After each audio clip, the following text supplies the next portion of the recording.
سلام. اليوم عندنا يا سلام هالزبيب المخلط والكشنة والحمص، وعندنا يا شباب قلي مو تحمير، انت تستطيع اللي تبي. دشينا في البصل،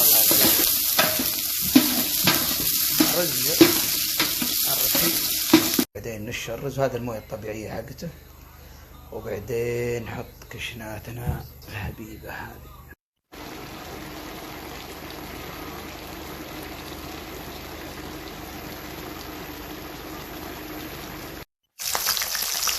كبير جاهز.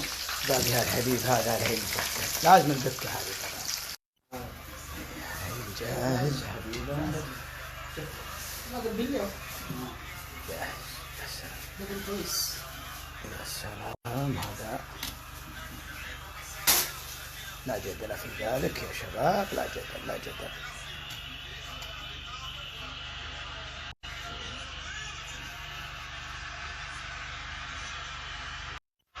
هو الكشنة الحبيبة هذه، هو الكشنة حبتها، وهذا الرز اللي من تحت واللي من فوق واللي هذا الشغل النهائي للدجاج المقلي والرز الحب النثري.